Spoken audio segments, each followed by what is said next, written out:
റസൂലുള്ളാഹി സ്വല്ലല്ലാഹു അലൈഹി വസല്ലമ തങ്ങൾ പറഞ്ഞത് അൽ ഖബ്റു അവ്വലു മൻസിലിൻ മിൻ മനാസിലിൽ ആഖിറ.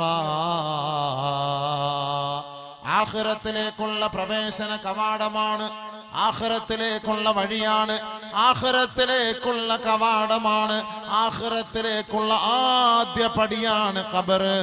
ഫമൻ നജാ ഫീഹി, ആരൊരാള് ആ ദിവസത്തിൽ ആദ്യ രാത്രിയിൽ ആ പ്രാരംഭ സമയത്ത് ആ ഖബറിൽ രക്ഷപ്പെട്ടുവോ ഫമാ ബഅദഹു ഐസർ, പിന്നീട് അങ്ങോട്ടുള്ള സകലമാന കാര്യങ്ങളും സകലമാന കവാടങ്ങളും സകലമാന യാത്രകളും അവൻ എളുപ്പമാണ്. ഫഇല്ലം യൻജു മിൻഹു, ആരൊരാൾ ആദ്യ ദിവസത്തിൽ പ്രാരംഭ രാത്രിയിൽ തന്നെ ആ ഖബറിൽ രക്ഷപ്പെട്ടില്ലയോ ഫമാ ബഅദഹു അശദ്ദു, പിന്നീട് അങ്ങോട്ട് അവന് ദുർഘടമാണ്. നബിയുനാ റസൂലുള്ളാഹി. ആദ്യ രാത്രി ക്ലിയർ ആയാൽ പിന്നീട് അങ്ങോട്ടല്ല ഓക്കെ, അത് മോശമായാൽ എല്ലാം തകർന്നു. അതാണ് അല്ലാഹുവിന്റെ റസൂല് സല്ലല്ലാഹു അലൈഹി വസല്ലമ തങ്ങൾ പറഞ്ഞത്. പരിശുദ്ധമായ മദീന പള്ളിയുടെ മിമ്പറിൽ വെച്ച് ഖബറിന്റെ ഭയാനകതകളെ അല്ലാഹുവിന്റെ റസൂല് വിളിച്ചോതുകയാണ്. സ്വഹാബാക്കളെ പൊട്ടിത്തെറിക്കുകയാണ്, സ്വഹാബാക്കളെ പൊട്ടിക്കരയുകയാണ്. അല്ലാഹുവിന്റെ റസൂല് പറഞ്ഞില്ലയോ, ഹബീബായ റസൂലുള്ളാഹി തങ്ങൾ പറയുകയാണ്, ഇന്നി റഅയ്തുകും തുഫ്തിനൂന ഫിൽ ഖുബൂർ, നിങ്ങൾ ഖബറുകളിൽ ശിക്ഷിക്കപ്പെടുന്നത് ഞാൻ കാണുന്നുവെന്ന് ആദരവായ റസൂലുള്ളാഹി തങ്ങൾ പറഞ്ഞപ്പോ സ്വഹാബാക്കള് പൊട്ടിക്കരയുകയാണ്.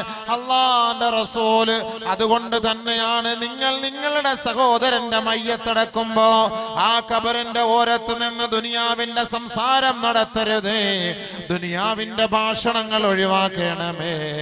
ഇസ്തഗ്ഫിറൂ ലി അഖീകും, ആഖിറത്തിലേക്കുള്ള കവാടമാണ്, ആഖിറത്തിലേക്കുള്ള യാത്രയാണ്, ആഖിറത്തിലേക്കുള്ള വഴിയാണ്.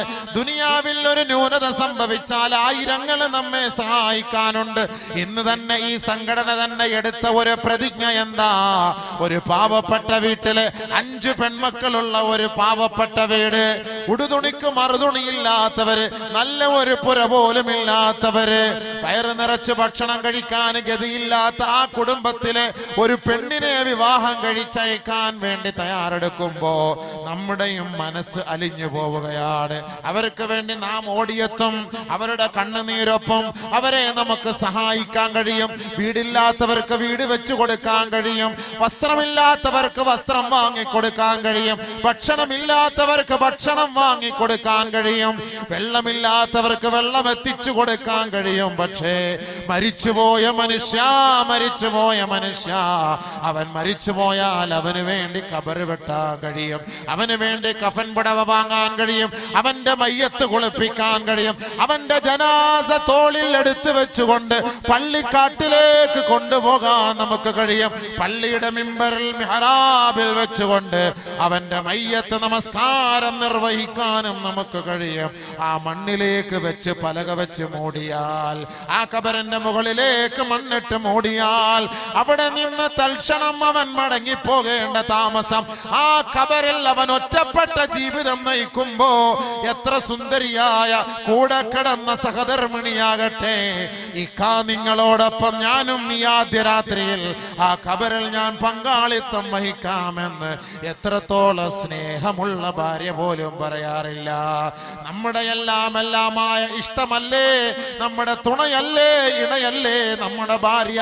ആ ഭാര്യ മരിച്ചു പോയാൽ ഏതെങ്കിലും ഒരു ഭർത്താക്കന്മാര് പറയുമോ, ഈ കാണുന്ന പള്ളിക്കാട്ടിൽ നിന്നെ തനിച്ച് കിടത്താൻ ഞാൻ തയ്യാറല്ല, നിന്നെ മാർക്കറ്റിൽ ഞാൻ ഇന്നേ വരെ പറഞ്ഞയച്ചിട്ടേ ഇല്ല, ആശുപത്രികളിലാകട്ടെ ഈ നാട്ടിൽ എവിടേക്ക് നിന്നെ പറഞ്ഞു വിട്ടാലും ഒന്നുകിൽ ഞാൻ നിന്റെ സഹായത്തോടൊപ്പമാണ്, അതല്ലെങ്കിൽ എന്റെ ഉപ്പയോടോ ഉമ്മയോടോ അല്ലാതെ നിന്നെ തനിച്ച് ഞാൻ യാത്രയാക്കിയിട്ടില്ല എന്ന് എത്ര ഭർത്താക്കന്മാര് തന്റെ ഭാര്യമാരോട് പറയുമ്പോ ആ ഭാര്യയുടെ ചേതനയറ്റ ശരീരത്തെ ആറടി മണ്ണിന്റെ ഇരുണ്ട മുറിയിലേക്ക് ഇറക്കി വെച്ചിട്ട് അവളുടെ മീതെ പലക നിവർത്തി വെക്കുകയാണ്. മൂടുകയാണ്.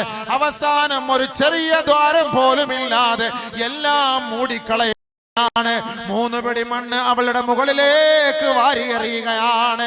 ജീവിച്ചിരുന്ന പെണ്ണിന്റെ ശരീരത്തിലെങ്ങാനും ഒരു അഴുക്കോ ഒരു മുറിവോ ഏതെങ്കിലും മാലിന്യമോ പെട്ടുപോയാൽ ഓടി ശീഘ്രത്തിൽ നമ്മൾ അവളെ അത് ശുദ്ധീകരിക്കുമെങ്കിൽ ഇതാ ഭാര്യയുടെ മുഖത്തേക്ക് മണ്ണ് വാരിയിടുകയാണ്. മിൻഹാ ഖലഖനാകും വഫീഹാ നുഈദുകും വമിൻഹാ നുഖ്രിജുകും താറതൻ ഉഖറാ. ഇന്നലെ എന്നോടൊപ്പം ഒരുമിച്ച് കിടന്ന എന്റെ സഹധർമ്മിണിയാണ്, അതല്ലെങ്കിൽ എന്റെ ഭർത്താവാണ്, അതല്ലെങ്കിൽ എന്റെ ഉമ്മയാണ്, ഒപ്പയാണ്, എന്റെ മക്കളാണ്, എന്റെ സുഹൃത്തുക്കളാണ്. ഇന്നലെ ഞങ്ങൾക്കിടയിൽ രഹസ്യമില്ല, പരസ്യമില്ല, രാഗാനുരാഗത്തിന്റെ സമഞ്ജസമായ സമ്മേളനമാ. ഇന്നതാ പള്ളിക്കാട്ടിൽ റബ്ബറിന്റെ കാട്ടിനുള്ളിൽ ഒളിച്ചു കിടക്കുകയാണ്, ഒറ്റപ്പെട്ട് കിടക്കുകയാണ്. മഴ പെയ്താലും അവരനുഭവിക്കണം, വെയിലാണെങ്കിലും അവരനുഭവിക്കണം, ഭൂമി കുലുക്കമാണെങ്കിലും അനുഭവിക്കണം, കൂരിരുട്ടാണെങ്കിലും അനുഭവിക്കണം, മരം കോച്ചുന്ന തണുപ്പാണെങ്കിലും ആ ഖബറിന്റെ ഉള്ളിൽ കിടക്കുന്നവർ അനുഭവിച്ചേ മതിയാവൂ, അനുഭവിച്ചേ മതിയാവൂ. നമുക്കവരെ സഹായിക്കാൻ കഴിയില്ല. അതുകൊണ്ട് തന്നെയാണ് അല്ലാഹുവിന്റെ റസൂല് സല്ലല്ലാഹു അലൈഹി വസല്ലമ തങ്ങൾ പറഞ്ഞത്, ഒരു സഹാബിയുടെ ഖബറടക്കിയിട്ട് സഹാബാക്കൾ എല്ലാവരും ആ ബഖീഉൽ ഗർഖദിൽ നിന്ന് മടങ്ങി പോകുമ്പോ അല്ലാഹുവിന്റെ റസൂല് സഹാബത്തിനോട് പറയുകയാണ്, പോകരുത് സഹാബത്തെ, പോകരുത് സഹാബത്തെ, ഇസ്തഗ്ഫിറൂ ലി അഖീകും, ഇസ്തഗ്ഫിറൂ ലി അഖീകും, സലൂ ലഹു അത്തസ്മീത് فإنه الآن يسأل فإنه الآن يسأل നബിയുനാ റസൂലുള്ളാഹി. അല്ലാഹുവിന്റെ റസൂൽ പറയുകയാണ്, ഖബറടക്കിയിട്ട് നിങ്ങൾ ധൃതി കാട്ടി ഓടരുതേ, ഓടരുതേ. ആ ഖബറിന്റെ ഓരത്ത് നിൽക്കണേ, ആ ഖബറാളികൾക്ക് വേണ്ടി മഗ്ഫിറത്തിന് വേണ്ടി ചോദിക്കണേ, അല്ലാഹുവിനോട് ദുആ ചെയ്യണമേ. പടച്ച റബ്ബേ, ഇന്നലെ ഞങ്ങളോടൊപ്പം സഹകരിച്ചവനാണ്, ഇന്നലെ എന്റെ അത്താണിയായിരുന്നു, ഇന്നലെ എന്റെ കൂടെ കിടന്നവനാണ്, ഇന്നലെ എന്നോടൊപ്പം യാത്ര ചെയ്തവനാണ്. ഇന്ന് ഞാൻ ഇതാ ഭൂലോകത്ത് ജീവിക്കുമ്പോ എന്റെ സുഹൃത്ത് എന്നിൽ നിന്ന് വിട പറഞ്ഞു പോയി. അല്ലാ, ഇവൻ ഒറ്റപ്പെട്ട ജീവിതത്തിലാണ് തമ്പുരാനെ. അവന് വേണ്ടി പൊറുക്കലിനെ തേടാൻ ആദരവായ റസൂലുള്ളാഹി തങ്ങൾ പറയുകയാണ്, പോകരുതേ, പോകരുതേ. സലൂലഹു അത്തസ്ബീത്. അവന്റെ ചോദ്യത്തിന്റെ മുന്നിൽ മാലാഖമാർ അവനോട് ചോദ്യം ചോദിക്കുമ്പോ ആ മാലാഖമാരുടെ ചോദ്യത്തിന്റെ മുന്നിൽ പതറിപ്പോകാതെ അവന് ചങ്കൂറ്റത്തിന് വേണ്ടി, ധൈര്യത്തിന് വേണ്ടി, സ്ഥൈര്യത്തിന് വേണ്ടി നിങ്ങൾ അല്ലാഹുവിനോട് ചോദിക്കണമേ.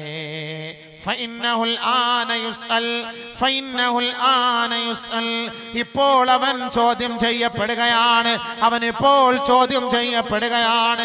ആദരവായ റസൂലുള്ളാഹി തങ്ങൾ പറയുകയാണ്, ഹബീബായ റസൂലുള്ളാഹി തങ്ങൾ എന്തിനാണ് ഈ മയ്യത്ത് നമസ്കരിക്കാൻ നമ്മോട് കൽപ്പിച്ചത്? നമ്മുടെ സഹോദരന്റെ സഹോദരിയുടെ ബാധ്യതയല്ലേ, ബാധ്യതയല്ലേ? അവർക്ക് നമ്മളോട് ചെയ്യാൻ പറ്റിയ ഒരു കർമ്മമാണ്, അവസരമാണ്. അല്ലാഹുവിന്റെ റസൂലിന്റെ മദീന പള്ളി അടിച്ചു തോത്തുവാരി വൃത്തിയാക്കിയിരുന്ന ഒരു വൃദ്ധയായ മാതാവ്, അവര് മരണപ്പെട്ടപ്പോ അല്ലാഹുവിന്റെ റസൂലിന് അവരുടെ മയ്യത്ത് നമസ്കരിപ്പിക്കാൻ കഴിഞ്ഞില്ല. ഹബീബായ റസൂലുള്ളാഹി തങ്ങൾ മദീനയിൽ വന്നപ്പോ അതറിഞ്ഞ പാടെ ആ സഹോദരിയുടെ ഖബറിടത്തിൽ പോയി നമസ്കരിക്കുകയാണ്. ആ സഹാബി ആ സഹോദരിയുടെ ഖബറിലേക്ക് ചൂണ്ടിക്കാണിച്ചിട്ട് അല്ലാഹുവിന്റെ റസൂല് പറയുകയാണ്, അതിനോടൊപ്പം ഉണ്ടായിരുന്ന ഖബറുകളിലേക്കും അല്ലാഹുവിന്റെ റസൂല് വിരൽ ചൂണ്ടിയിട്ട് പറയുകയാണ്, ഏ സ്വഹാബത്തെ, സ്വഹാബത്തെ, ഇന്ന ഹാദിഹിൽ ഖുബൂറ, ഇന്ന ഹാദിഹിൽ ഖുബൂറ മലിയത്തുൻ ളുൽമതൻ അലാ അഹ്ലിഹാ വ ഇന്നല്ലാഹ അസ്സ വജല്ല മുനവ്വിറുഹാ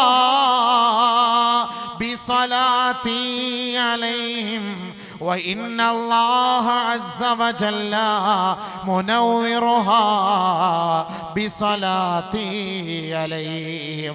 സ്വഹാബത്തെ എത്ര ഖബറുകളാണ് ഈ പരിസരങ്ങളിലുള്ളത്.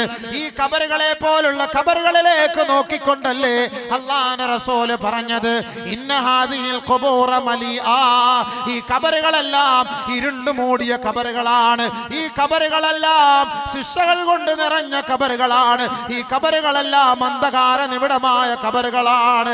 വഇന്നല്ലാഹ അസ്സ വജല്ല മുനവ്വിറുഹാ ബിസലാത്തി അലൈഹിം. തീർച്ചയായും എൻ്റെ നമസ്കാരം കൊണ്ട് ഈ നമസ്കാരം കൊണ്ട് ഈ മയ്യത്തിന് വേണ്ടി നമസ്കരിക്കുന്ന നമസ്കാരങ്ങൾ കൊണ്ട് ഈ ഖബറുകളെ അല്ലാഹു പ്രകാശപൂരിതമാക്കുമെന്ന് ആദരവായ റസൂലുള്ളാഹി തങ്ങൾ പറയുമ്പോൾ എത്ര ഖബറുകളാണ് ഇരുണ്ട് മൂടി കിടക്കുന്നതെന്ന് അല്ലാഹുവിന്റെ റസൂല് പഠിപ്പിക്കുമ്പോ ആ ഖബറാളിക്ക് വേണ്ടി പ്രാർത്ഥിക്കണേ. ആ ഖബറാളിക്ക് വേണ്ടി മഗ്ഫിറത്തിന് വേണ്ടി ദുആ ചെയ്യണമേ. ആ ഖബറിന്റെ ചോദ്യം യാഥാർത്ഥ്യമാണ്.